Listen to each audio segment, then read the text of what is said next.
Welcome to the deep dive. Today, we're going to be diving into something that I think is really interesting. It's the human side of qualitative research. Ooh, interesting. Yeah, we've got some fascinating material all about in-depth interviewing and, we always say research is about uncovering stories. Right. But today we're really going behind the scenes, like we're exploring the experiences of the researcher and the participant, like both sides of the story. Yeah, that's a really great way to put it. Hmm. I think often we think about research as very objective, Mm-hmm. all about the data. Right. But when you bring in real people sharing their lived experiences, it suddenly becomes a lot more complex. Yeah, absolutely. And you gave me so much to read on this. And one thing that really stood out to me was this idea that a good research interview should be more than just doing no harm. Right. It can actually be a valuable experience for the person being interviewed. Yeah, I think what's so fascinating here is that, we think about ethical considerations in qualitative research. And it's not just about, like I said, doing no harm. Yeah. But because you're dealing with real people, right? And often you're dealing with sensitive topics. Mm-hmm. It becomes so crucial that the researcher is acting responsibly and with empathy. So it's really more than just getting the data. It's about the human connection. Exactly. Yeah. And, just imagine like spending hours listening to someone's story. And often it can be difficult or traumatic experiences. Oh, wow. And the researcher's absorbing those emotions too, Yeah. So that's why it's so important to think about things like self-care in this field. I never really thought about it that way, but that Yeah. makes so much sense. Yeah. It's like the researcher is almost like a participant themselves, Yes, Yeah. exactly. The researcher is constantly navigating their own emotional responses to what they're hearing and making sure that their feelings don't impact the research. Oh, gosh, that sounds really challenging. It can be. The reading mentioned that sometimes researchers identify so intensely with participants. Mhm. It even said that some researchers feel lost or overwhelmed by their own memories. That's why self-awareness and having a really good support system are so crucial. To be able to debrief with someone, to process those really intense emotions, Yeah. and just to gain a fresh perspective on everything. Yeah, that makes a lot of sense. And there's that example in the reading about Amy, the woman who struggled to recall a happy memory. Right. It really shows how even a seemingly simple question can unearth so much emotional complexity. Yeah. And the example really shows how the interview becomes a relationship, Right. a real genuine human interaction. The researcher kind of has to set aside the researcher role for a moment and just be present with the participant as another human being. So it's like wearing two hats, Yeah. sometimes being the objective observer and sometimes being the empathetic listener. Exactly. And that dynamic, that researcher-participant relationship is something that the reading really emphasizes. Yeah, It's not a neutral interaction. definitely not. So how does that power dynamic impact the whole research process then? Well, you have to remember that the researcher is in a position of authority, right? Mm. They're the one asking the questions, guiding the conversation. Yeah. So that automatically creates a power imbalance that can really influence how the participant responds. So building trust is key then, Oh, absolutely. not just for ethical reasons, but for the quality of the research itself. The more comfortable the participant feels, the more likely they are to open up authentically. Yeah. It's about creating that space where they really feel heard and respected.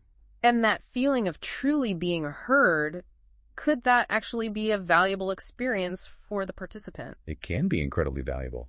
And while the researcher shouldn't be offering therapy or, personal interpretations, just providing a safe space for reflection can be really meaningful for someone. They might even gain a new understanding of their own experiences just by voicing them. Wow, this has been so eye-opening already. We've covered that ethical responsibility to go beyond just doing no harm. Right. And we've talked about how important that relationship is between the researcher and the person they're interviewing. But what about the impact of all this on the researcher? Mm-hmm. They're on an emotional journey too, right? Definitely. Qualitative research, by its very nature, is emotional. Right. We're not just collecting data points. We're really immersing ourselves in the lives of other people. Yeah, And that can have a profound impact on the researcher as a person. that makes a lot of sense. I'm starting to see how intertwined the personal and the professional are in this kind of work. It's what makes it challenging, but it's also what makes it so rewarding. Yeah. You're constantly learning not just about, the research topic, but also about yourself and the human condition. This has been so insightful already. We've only just begun to scratch the surface, though. When we come back, we'll continue exploring the emotional side of qualitative research, especially for the researcher. We'll also talk about the potential pitfalls of over-identifying with participants and why self-care is so crucial. So stay tuned. Welcome back to our deep dive into the human side of research. It's amazing how much depth there is to this topic when you really start thinking about the people involved. Yeah. We often think about research as this structured, objective process. Right. But bringing in the human element really adds a whole other layer of complexity. Absolutely. And as we talked about in the last part, that human element comes with a whole other layer of responsibility for researchers. Exactly. One of the biggest challenges is for researchers to manage their own emotional responses throughout the interview process. Yeah. It's really hard to stay detached when you're dealing with real people sharing real stories. You mentioned earlier the idea of the researcher becoming almost like a participant. It sounds like walking a tightrope. It is. It's a great analogy because you're not just passively observing, you're actively listening, empathizing, trying to understand the world through the participant's eyes. And that requires a level of emotional engagement that can be pretty intense. The reading talked about how researchers can sometimes over-identify with participants, Yeah, feeling lost or overwhelmed by their own memories and emotions. That sounds really draining. it can be. That's why self-awareness and reflection are so important for anyone doing this kind of research. You need to be able to recognize when your own personal experiences are starting to color your perceptions or influence the interview dynamic. So it's like having this internal monitor constantly checking in with yourself, making sure you're staying present and objective. But isn't there a risk that by setting such rigid boundaries, we miss opportunities for genuine human connection? How do we balance that ethical rigor with authentic empathy? That's a great question, and it's something that researchers grapple with all the time. It's a delicate balance. Sometimes acknowledging your own emotional response in the moment can actually strengthen the connection with the participant. Okay. For example, I remember one interview where the participant was describing a very painful experience. Yeah. And I felt myself tearing up, and instead of trying to hide it, I just acknowledged it. I said something like, "What you're sharing is really moving, and it's making me emotional too." Wow. So you actually shared your own vulnerability with the participant. Yeah. What happened? It created this moment of shared humanity. The participant actually reached out and squeezed my hand and said, "Thank you for listening. It means a lot." And it deepened our connection and allowed her to feel even more comfortable sharing her story. That's an incredible example of how authenticity can actually strengthen the research relationship. But I imagine there are times when stepping back is necessary for the sake of the research, right? Absolutely. Sometimes your emotional response might cloud your judgment or lead you to misinterpret the participant's experiences. In those cases, acknowledging your limitations and seeking supervision from a more experienced researcher or therapist is crucial. It's about protecting the integrity of the research while still honoring that human connection. This makes me think about the importance of self-care for qualitative researchers. This sounds like emotionally demanding work. Do researchers ever worry about things like burnout or compassion fatigue? All the time. You're constantly exposed to other people's stories, often their pain and struggles. It's impossible not to be affected by that. So what are some ways that researchers can protect themselves from burnout? Regular supervision is essential, as is having a strong support network of colleagues who understand the unique challenges of this kind of work. Having a space to debrief, process those intense emotions, and make sure you're not carrying them around outside of the research setting is so important. It's like having a release valve. What about outside of work? What do you do for self-care? For me, it's all about spending time in nature. Hiking, gardening, just being outdoors helps me recharge and reconnect with myself. It's different for everyone, but finding those activities that nourish your soul is crucial. Self-care isn't selfish. It's essential for doing this work ethically and effectively. That makes perfect sense. So we talked about the emotional challenges for the researcher, but the reading also mentioned some potential pitfalls in the researcher-participant relationship. What are some red flags that researchers should watch out for? One of the biggest dangers is over-identifying with the participant. You can become so invested in their story that you lose sight of your role as a researcher. So it's that blurring of boundaries we talked about earlier. How does that show up in practice? It can manifest in several ways. You might find yourself offering unsolicited advice or trying to fix the participant's problems, which, as we discussed, crosses the line into therapy. It can also lead to a lack of objectivity. You might start to see the participant's experiences through your own lens instead of letting them speak for themselves. So how can researchers avoid falling into this trap? Self-awareness is key.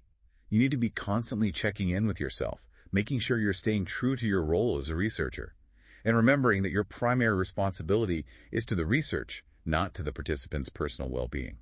It's not about being cold and detached. It's about maintaining those professional boundaries so you can do the best possible research. It sounds like a constant process of self-reflection and adjustment. It is. And if you're struggling with those boundaries, it's crucial to seek supervision from a more experienced colleague or mentor. It seems like supervision is really the cornerstone of ethical, qualitative research. It really is. It provides that space for reflection, accountability, and support. It helps researchers navigate those tricky ethical dilemmas and ensure the integrity of their work. It's like having a trusted guide to help you stay on the right path. It's fascinating how intertwined the personal and the professional are in this field. You have to be so in tune with yourself and your impact on others. You do. It's what makes qualitative research so challenging, but also so rewarding.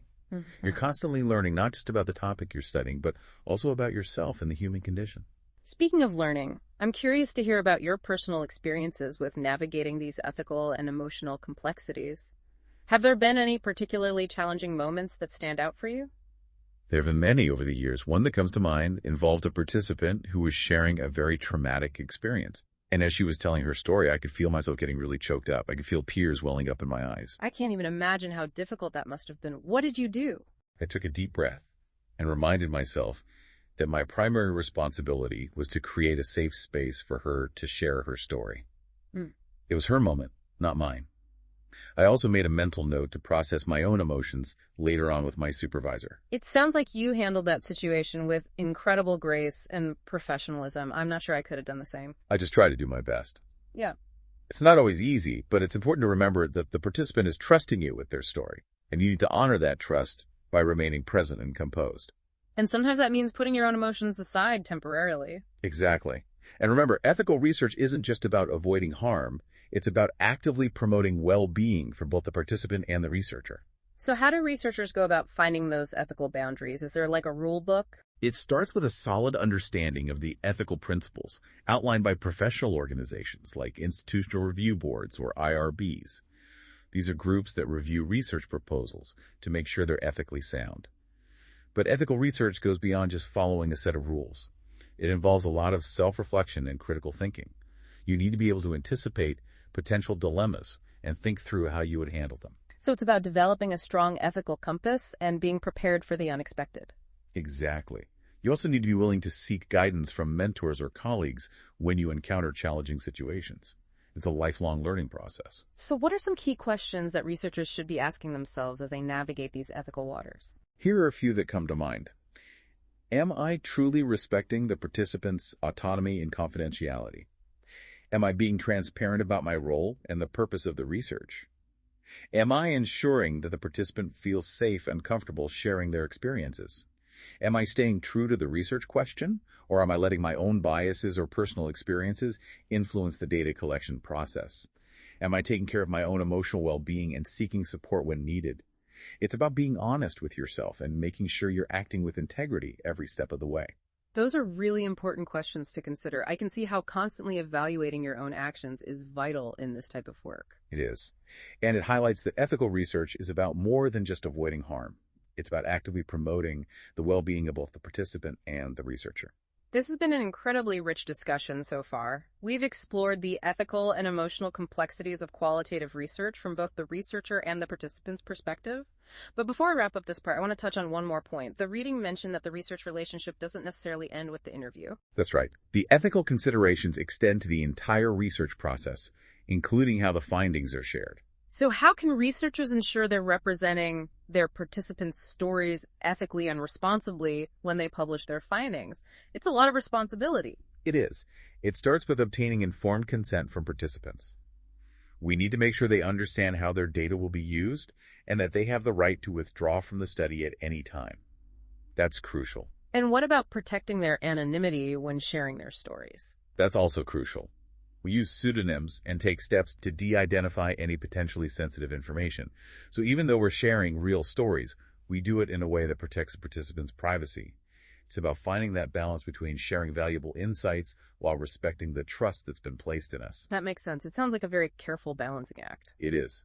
We also need to be mindful of the potential impact of our research on the participants and the wider community. I can see how even if their identities are concealed, their stories might still be recognizable to people who know them.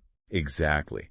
That's why it's so important to be sensitive and thoughtful in the way we present our findings. Right. We need to avoid sensationalizing or exploiting the participants' experiences and focus on conveying their stories with respect and empathy. We're dealing with real people's lives, and we need to treat them with the dignity and care they deserve.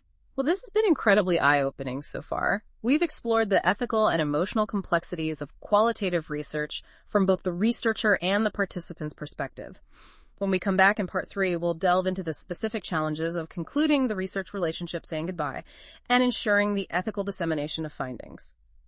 Welcome back to the final part of our deep dive into the human side of qualitative research. It's been quite a journey, hasn't it? Exploring these often hidden depths of this kind of research. It really has. We've talked about so much already, the ethics, the emotional challenges, those power dynamics between the researcher and the participant. Right. But there's one thing we haven't talked about yet, how to properly end that relationship. That's a really great point.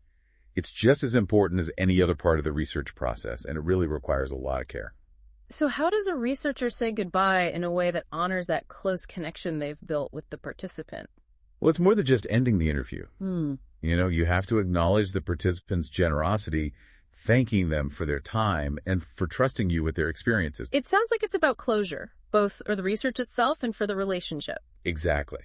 The participant has opened up their world to you. They've shared some very personal things, and it's important to acknowledge how meaningful that is. So it's not as simple as just turning off the recorder and packing up. Not at all. It's about creating a space for reflection and feedback.